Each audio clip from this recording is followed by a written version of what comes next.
السلام عليكم ورحمة الله وبركاته. أصحاب تقاليق مالكستي كسوقنتين أصحابي سو دواذا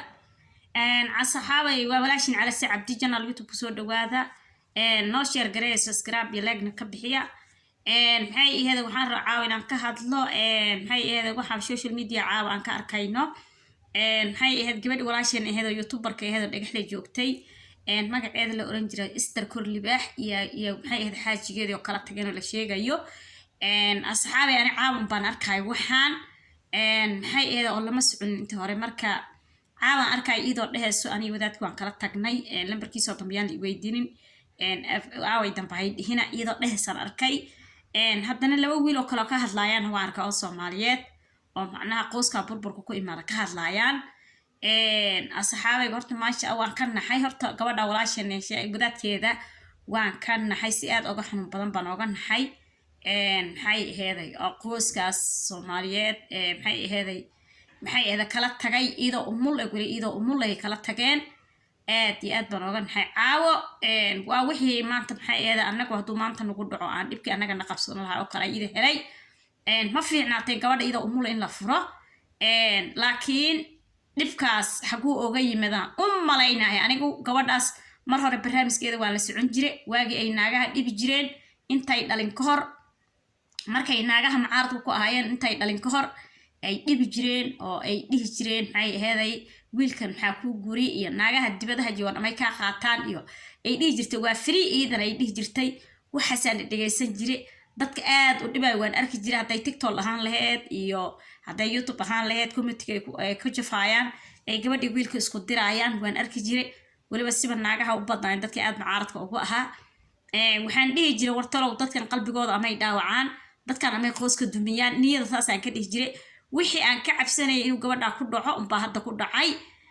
dadkaasna insha Allah aakhira ma liibaanayaan adduunyo aakhirana ma liibaanayin qoys meel degan bay afgeliyeen oo buuq geliyeen oo ay ka daba hadleen oo maxay aheeday qalbigooda ay kala dileen ay maxay aheeday ay saa ku dhihi jireen gabadha ay wiilka u qoonsadeen maxay aheeday reerkiina hadda afkooda buu ku dumay aniga saan u malaynaya dadkii gabadha dhibi jiray afkooda buu ku dumay reerkaas guri meel degan ninkii dumiyana aakhiri adduunba ma dhergayo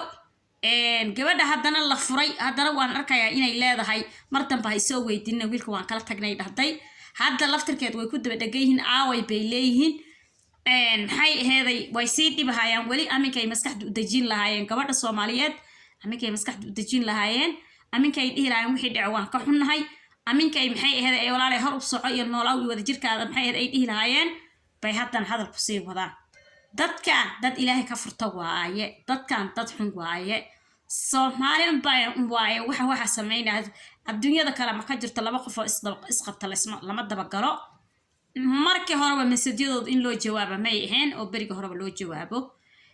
ma garanaysaa ay u dhibaayeen inay u jawaabto may ahayn laakiin anigu reerka waxaan dhihi lahaa wuxuu ku burburay ilaa wixii ay ku dhigayeen markii hore yaaban ogeynba gabadha wiilka dhibka lagu haayay oo lagu ximanayay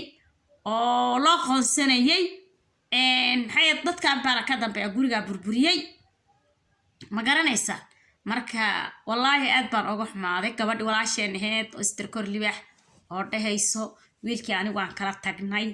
mar dambana ha isoo weydiinina lambarkiisana ha weydiinina meelihiisa ka wacda idoo dhahayso ayaan arkay caawo waan ka xumahay halkan baan marka fariin ka jeedinayaa waxaan u jeedinaa walaasheen Esther Korlibaax gabadha Soomaaliyeed oo ninkeeda maanta warqada u qoray sida la sheegayo oo ayadina naagihii wali iyo dadkii maxay aheeday ay xumaa ee mucaaradka ku ahaayeen ay wali maxay aheeday ninkii aawayday iyo faara ku sii hayaan hooyadiisa ka wada taata kuwa qaar ay dhaheen la sheegayo caawaan meel ka maqlayo maxay aheeday Esther waxaan leeyahay walaashay wax kasta calaf buu ku dhamaadaa wax kasta calaf ayuu ku dhamaadaa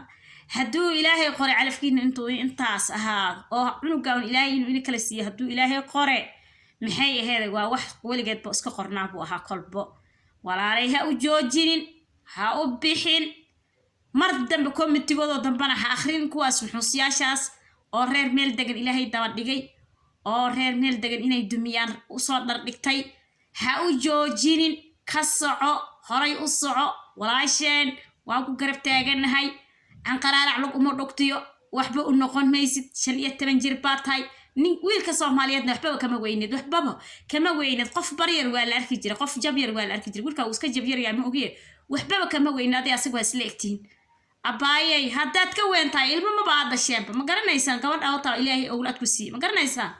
maxay ha u joojinin horay u soco waxba warkooda war gabadha mideeda kale stress jay kugu furna adigoo umul yay hadaladoodii kumatiyadooda intaad akhriso stress ay kugu furan qofku umush stress laga ilaaliyaa umul hadduu stress ku dhaco qalbigeeda dhaawac galaayo walaashay waxaan ku leeyahay hortaada banaan ka dhigo dadkan xunxuna wax ku soo qorayna iska baro ka badan oo kala fiican ba yaay ku keen iska baro dadkan xunxuna wax ku soo qoray marka ummadda Soomaaliyeed waxaan leeyahay gabadha masaakiinta walaasheena oo umushe oo saar loo dhibaayo oo maanta iyadoo umul ninkeeda uu ka tagay kuba haddana waxa uu jawaab soo qoray gabadha jacah laga dhaho gabadha hala dhiirigeliyo gabadha niyada loo dhiso anu intaas ay tale wallahi oo bil abayo naag jecel ma jirto in la furo adduunyada naag jecel in la furo ma jirto laakiin maanta guurka waxa gabadha gurigeeda inuu burburo waxa uu sababaha maxay ahayd dadkan committee ku soo dhibaayo garanaysa oo ninkii gabadhi oo isjecel ayaa la isnacsiyo way ka weentay maxaa ku geeyay kan iyo ku sidii loo lahaa ayaa la isnacsiyo labada qof marka hadana iyadoo waqti ay ugu darantahay umul tahay oo qofka umusha inuu fikirka waa laga ilaaliyaa hatta hadii wax la furay gabadha markay umusha ka baxdaa la fur lahaa marka iyadoo umul waxa furus loogu dul qabtay kulay waxaan u malayaa ma aqaan cadawgoodii afar batay ayaguna way iska garan waayeen marka waxaan leeyahay walaashay hor u soco ha u joojinin marka maxay ahayd committee-gooda iska badaa kuwan inkaaray qabaan marka intaas walaashay ku dhiirigelinaayo